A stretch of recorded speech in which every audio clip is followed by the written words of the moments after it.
Hello friends, स्वागत है हमारे इस YouTube channel study with Sanjay में।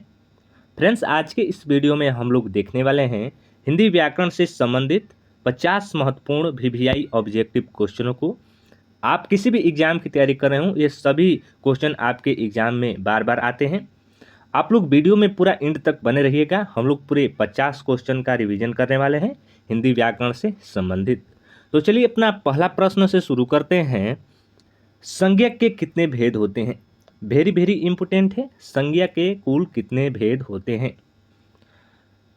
2, 4, 5, 6। तो देखिए इसका सही जो उत्तर होगा ऑप्शन सी 5। 5 भेद होते हैं संज्ञा के। ऑप्शन सी इसका सही उत्तर होगा। दूसरा प्रश्न, ईमानदारी सर्वोत्तम नीति है, रेखांकित शब्द कौन सी संज्ञा है? व्यक्तिवाचक संज्ञा, जातिवाचक संज्ञा, भाववाचक संज्ञा, समूहवाचक संज्ञा। सही उत्तर ऑप्शन सी भाववाचक संज्ञा है। ऑप्शन सी इसका सही उत्तर होगा। तीसरा प्रश्न, निम्नलिखित में जातिवाचक संज्ञा कौन है? बताइए कि इनमें से जातिवाचक संज्ञा कौन है? सही उत्तर option D Ramcharitmanas. Option D इसका सही उत्तर होगा। चौथा प्रश्न, निम्नलिखित में द्रव्यवाचक संज्ञा कौन है? जाति, घी, सेना, मित्रता। सही उत्तर ऑप्शन बी घी। पांचवा प्रश्न, नारंगी का बहुवचन है। नारंगी शब्द बार बार आपके एग्जामों में पूछा जाता है कि बताइए इसका बहुवचन क्या होगा? सही उत्तर होगा ऑप्शन ए नारंगिया। नारंगिया ऑप्शन ए इसका सही उत्तर होगा। छठवां प्रश्न, सामग्री का बहुवचन है। सामग्री का बहुवचन है। सही उत्तर ऑप्शन बी सामग्रियां। सातवां प्रश्न, वचन के कितने भेद हैं? वचन के कितने भेद होते हैं? 1, 2, 3, 4। सही उत्तर ऑप्शन बी 2। 2 वचन के 2 भेद होते हैं, एक वचन और बहुवचन। आठवां प्रश्न, निम्नलिखित में स्त्रीलिंग कौन है? इनमें से स्त्रीलिंग का चयन कीजिए। तो देखिए इसका सही जो उत्तर होगा ऑप्शन डी थकान। थकान एक स्त्रीलिंग शब्द है। ऑप्शन डी इसका सही उत्तर होगा। नौवां प्रश्न, निम्नलिखित में पुल्लिंग कौन है? इन शब्दों में पुल्लिंग कौन है? सही उत्तर ऑप्शन बी लालच। लालच शब्द पुल्लिंग है। ऑप्शन बी इसका सही उत्तर होगा। 10वां प्रश्न, होली आई रेखांकित शब्द का लिंग बताइए। सही उत्तर ऑप्शन बी स्त्रीलिंग। दोस्तों हम लोग पूरे 50 क्वेश्चन का रिवीजन करने वाले हैं हिंदी व्याकरण से संबंधित। आप लोग वीडियो में पूरा एंड तक बने रहिएगा। बहुत ही अच्छा क्वेश्चन लाए हैं जो आपके एग्जाम में डायरेक्ट ऐसे क्वेश्चन पूछे जाते हैं। तो चलिए अपना 11वां प्रश्न देखते हैं। सर्वनाम के कितने भेद होते हैं? बताइए कि सर्वनाम के कितने भेद होते हैं? 4, 5, 6, 7। सही उत्तर ऑप्शन सी 6। ऑप्शन सी इसका सही उत्तर होगा। 12वां प्रश्न, निम्नलिखित में प्रथम पुरुष कौन है? तुम, आप, वह, हम। तो देखिए प्रथम पुरुष जो है ऑप्शन डी इसका सही उत्तर होगा हम। 13वां प्रश्न, निम्नलिखित में मध्यम पुरुष कौन है? मैं, हम, तुम, उसकी। सही उत्तर ऑप्शन सी तुम। तुम शब्द मध्यम पुरुष है। 14वां प्रश्न, निम्नलिखित में अन्य पुरुष कौन है? मैं, हम, वह, आप। सही उत्तर ऑप्शन सी वह। ऑप्शन सी इसका सही उत्तर होगा। 15वां प्रश्न, निम्नलिखित शब्दों से सर्वनाम को अलग करें। पर्वत, कुछ, जंगल, प्रभुता। सही उत्तर ऑप्शन बी कुछ। कुछ शब्द सर्वनाम है। 16वां प्रश्न, धर्म का विशेषण होता है। धर्म का विशेषण होता है। सही उत्तर ऑप्शन ए धार्मिक। 17वां प्रश्न, विशेषण के कितने भेद होते हैं? बताइए कि विशेषण के जो भेद होते हैं वो कितने होते हैं? वीवीआई क्वेश्चन है आपके एग्जाम के लिए। तो देखिए इसका सही जो उत्तर होगा ऑप्शन सी 4 भेद होते हैं। विशेषण के 4 भेद होते हैं। 18वां प्रश्न, भला आदमी में कौन सा विशेषण है? भला आदमी में कौन विशेषण है? गुणवाचक विशेषण, परिमाणवाचक विशेषण, संख्यावाचक विशेषण, सर्वनामिक विशेषण। सही उत्तर ऑप्शन ए गुणवाचक विशेषण। 19वां प्रश्न, निम्नलिखित में अकर्मक क्रिया का उदाहरण कौन है? पढ़ना, लिखना, हंसना, कहना। सही उत्तर ऑप्शन सी हंसना। 20वां प्रश्न, किस वाक्य में पूर्वकालिक क्रिया का प्रयोग हुआ है? किस वाक्य में पूर्वकालिक क्रिया का प्रयोग हुआ है? सही उत्तर ऑप्शन सी वह खाकर सोने गया। 21वां प्रश्न, क्रिया के मूल अंश को कहते हैं? संज्ञा, सर्वनाम, धातु, अव्यय। सही उत्तर ऑप्शन सी धातु। क्रिया के मूल अंश को धातु कहा जाता है। ऑप्शन सी इसका सही उत्तर होगा। 22वां प्रश्न, वाच्य के कितने भेद हैं? बताइए कि वाच्य के जो भेद हैं वो कितने हैं? 1 हैं, 2 हैं, 3 हैं, 4 हैं। सही उत्तर ऑप्शन सी 3। ऑप्शन सी इसका सही उत्तर होगा। 23वां प्रश्न, हम वहां नहीं रहेंगे, यह वाक्य किस वाच्य में है? कर्मवाच्य, कर्तृवाच्य, भाववाच्य, इनमें से कोई नहीं। सही उत्तर ऑप्शन बी कर्तृवाच्य।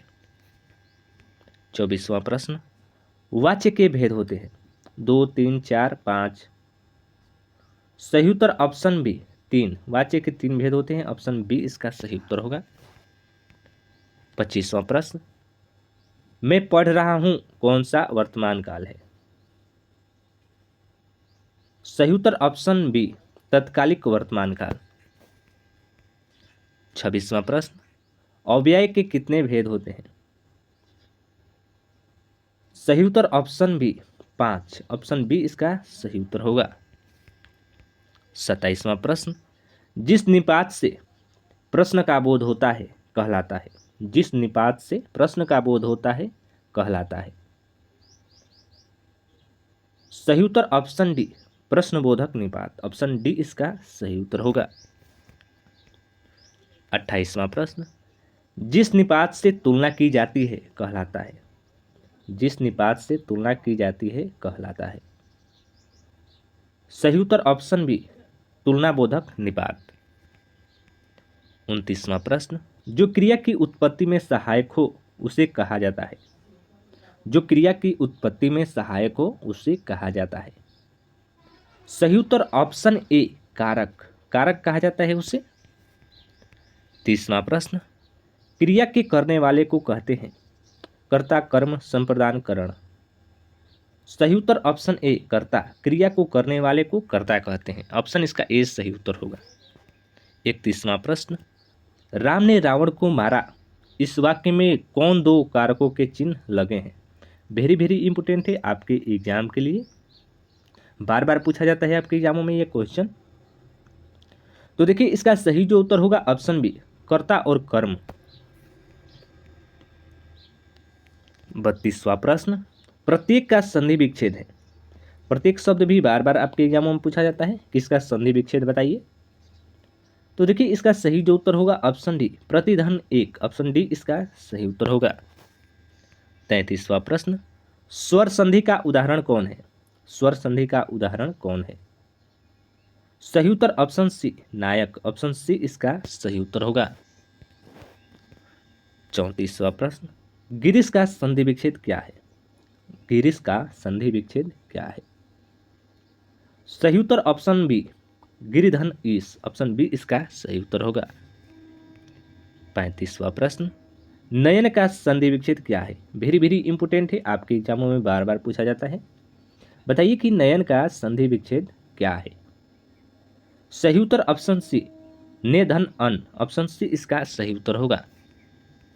36वां प्रश्न, जिस समास के दोनों पद प्रधान होते हैं उसे कहते हैं? जिस समास के दोनों पद प्रधान होते हैं उसे कहते हैं? द्वंद्व, द्विगु समास, कर्मधारय समास, अवयवी भाव समास। सही उत्तर ऑप्शन ए द्वंद्व समास। 37वां प्रश्न, दिया बाती में कौन सा समास है? बताइए कि दिया बाती शब्द में कौन सा समास है? तो देखिए इसका सही जो उत्तर होगा ऑप्शन डी द्वंद्व समास। ऑप्शन डी इसका सही उत्तर होगा। 38वां प्रश्न, निम्नलिखित में द्विगु समास का उदाहरण कौन है?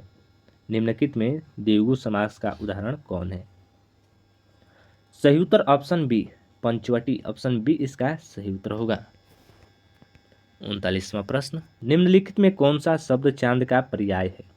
बताइए कि इनमें से कौन सा शब्द चांद का पर्याय है, मतलब पर्यायवाची है। सही उत्तर ऑप्शन ए चंद्र। 40वां प्रश्न, निम्नलिखित में कौन सा शब्द दूध का पर्याय है? सही उत्तर ऑप्शन सी क्षीर। 41वां प्रश्न, 9 2 11 होना मुहावरे का क्या अर्थ है? वेरी वेरी इंपोर्टेंट है। 9 2 11 होने का क्या अर्थ है? सही उत्तर ऑप्शन ए भाग जाना। 42वां प्रश्न, अंगूठा दिखाना का सही अर्थ क्या है? अंगूठा दिखाना का सही अर्थ क्या है? सही उत्तर ऑप्शन ए साफ इनकार कर देना। 43वां प्रश्न, कफन सिर पर बांधना का सही अर्थ क्या है? सही उत्तर ऑप्शन बी मरने के लिए तैयार होना, ऑप्शन बी इसका सही उत्तर होगा। 44वां प्रश्न, लापरवाह में कौन सा उपसर्ग है? तो देखिए उपसर्ग जो होता है शब्द के पहले लगता है, शब्द के पहले जो लगता है वो उपसर्ग कहलाता है, तो इसको आप याद रखिएगा। ऑप्शन इसका सी सही उत्तर होगा ला। 45वां प्रश्न, खुशकिस्मत में कौन सा उपसर्ग है? खुशकिस्मत शब्द में कौन सा उपसर्ग है? सही उत्तर ऑप्शन ए खुश। 46वां प्रश्न, अनपढ़ में कौन सा उपसर्ग है? अनपढ़ में कौन सा उपसर्ग है? सही उत्तर ऑप्शन डी अन। 47वां प्रश्न, वास्तविक में कौन सा प्रत्यय है? तो देखिए प्रत्यय जो होता है शब्द के पीछे लगता है, शब्द के जो पीछे लगता है वो प्रत्यय होता है। तो बताइए कि वास्तविक में कौन सा प्रत्यय है? सही उत्तर ऑप्शन सी इक। 48वां प्रश्न, होनहार में कौन सा प्रत्यय है? होनहार में कौन सा प्रत्यय है? सही उत्तर ऑप्शन सी हार। 49वां प्रश्न, झगड़ालू में कौन सा प्रत्यय है? झगड़ालू में कौन सा प्रत्यय है? सही उत्तर ऑप्शन ए आलू। 50वां प्रश्न, पढ़ने वाला में कौन सा प्रत्यय है? सही उत्तर ऑप्शन सी वाला, ऑप्शन सी इसका सही उत्तर होगा।